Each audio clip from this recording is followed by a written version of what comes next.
In the village of Aruka, there lived a young woman named Amora. Her marriage was arranged, not for love. Her husband, Emeka, was distant, and years passed with no child. Family gatherings, church, even visits from her mother-in-law were full of questions.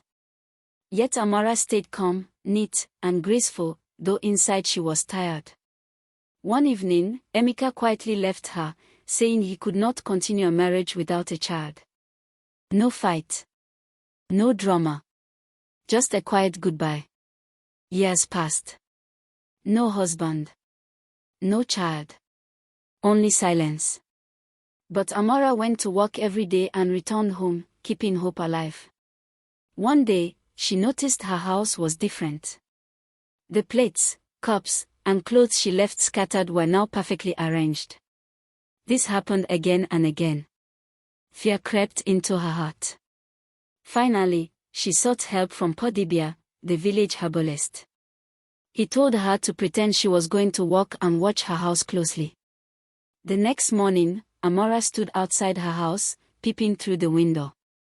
Then she saw it, her plates, cups, spoons, and even the palm oil bottle turned into real, full-sized humans. They cleaned, arranged furniture, and walked as if the house had come alive. Amora covered her mouth in shock. She could not believe her eyes. Her lonely house was not empty after all. Amora ran back to Podibia in shock. She told him everything she saw. She told him the plates turned into people. The cups were walking. The spoons were sweeping. Even the palm oil bottle became a strong woman giving orders. Podibia listened quietly. He consulted the oracle and confirmed that what Amora saw was true. Then he brought out a small stone. Tomorrow, he said, pretend again that you are going to walk. Hide and watch. When they start walking, enter immediately and touch any one of them with this stone. Anyone you touch will never turn back again. The next morning, Amora dressed up as if she was going to walk. She stepped outside and locked the door loudly. Then she quietly came back and hid near the door. Soon, the air inside the house changed. The plates turned into men. The cups turned into women. The spoons began to move. They started cleaning. Amora quickly pushed the door open and rushed inside. The beings tried to run. She stretched out her hand and touched one of them with the stone. It was the palm oil bottle turned into a beautiful young lady. Immediately Amora touched the palm oil woman with the stone. She could not change back. The other beings quickly ran and turned back into plates, cups, spoons, and their normal items. But the palm oil remained. She stood there as a beautiful young lady. Amora's heart was full of joy. Please, Amora begged, do not go. Stay with me. I don't have a child. Stay with me. The young lady looked at her and said softly, Mother, please let me go back. But Amora held her hands and cried. She told her how lonely she had been. She told her how her husband left her because she had no child. The young lady felt pity for her. She agreed to stay. Amora gave her a name. She called her Ada. Amora was finally happy. She now had a daughter. But Ada warned her.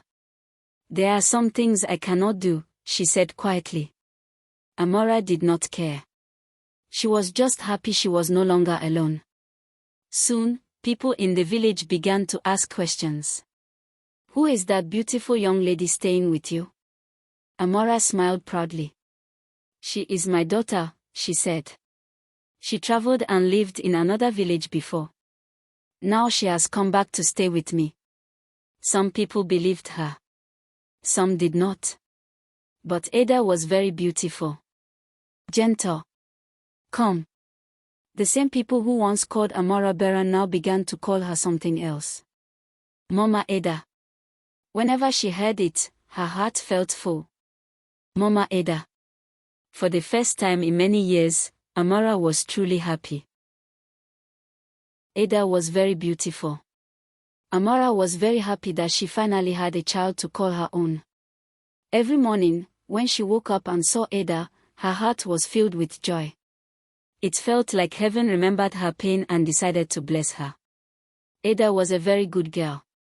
She helped her mother with everything. She swept the compound. She cooked in the small kitchen. She fetched water from the stream. She arranged the house neatly. She also washed the plates carefully, making sure they were shining clean before keeping them away. But one thing Ada loved the most was dancing. She could dance very well. Sometimes in the evening, Amora would sit on a wooden stool and call her. Ada, come and dance for me. And Ada would smile and begin to dance in front of her mother. She moved her body with grace and confidence. Amora would clap and laugh, watching her with pride. Sometimes she even forgot all her past sorrows while watching her daughter dance. One afternoon, Ada went to the stream to fetch water. On her way back, carrying the water pot carefully on her head, a big car suddenly drove fast toward her. She almost got hit. The driver quickly stopped the car and rushed out. He was a very handsome young man. He apologized immediately. But the moment he looked at Ada, he became silent. He was mesmerized. It was love at first sight. Ada, however, was in a hurry. She had broken her mother's phone earlier and was worried. She quickly left and ran home. When she got home, she told her mother everything that happened. Amora quickly checked her body to be sure she was not hurt. Ada smiled and said she was fine. Life continued. Ada played with her friends in the village. Among her peers, she was always the most beautiful. Then one day, the town crier walked through the village beating his gong. He announced that the prince, who had just returned from the city, would choose a wife from the village. All the beautiful young ladies were invited to represent their families. And the selection would be by dancing. The whole village became excited. As soon as the girls heard the news, they rushed to the market with their mothers. The market became very busy. They bought fine beads. They bought new wrappers. They bought shining shoes and beautiful hair attachments. Everyone wanted to look perfect. But when Ada told Amora, her mother did not pressure her. If it is meant to be, Amora said softly, it will happen. Ada also said she was not interested in marrying the prince. She only wanted to go and watch the event. Meanwhile, the other girls practiced their dance steps every day. They wanted to impress the prince. Finally, the big day came. The village square was decorated beautifully. Drums were beating loudly. The king and the prince sat on a raised platform. The young ladies who were contesting stood in a long line, dressed in their finest clothes. They were all beautiful. But Ada was not among them. She stood quietly in the crowd, watching. Then suddenly, the prince saw her. His heart skipped. He remembered her. She was the girl he almost hit with his car. Without wasting time, he stood up. The whole village became silent. He stepped down from the platform and walked straight into the crowd. People began to whisper. He stopped in front of Ada. Then gently, he took her hand. I have found my bride, he said. Everyone gasped. Out of all the girls who prepared for weeks, it was Ada who was chosen. Nobody expected it. Nobody believed it. But the prince had made his choice. Ada married the prince and became his wife. And Amora, who was once mocked and called barren, finally smiled without fear. Nobody thought Amora's daughter would be the lucky one. But God did. And they lived happily ever after. Amora was very happy. She never thought something good could ever come her way again. Life was a mystery. A mystery nobody could fully understand. A mystery even she herself could not explain. But God understood it all. And in the end, her tears turned into joy. And they lived happily ever after.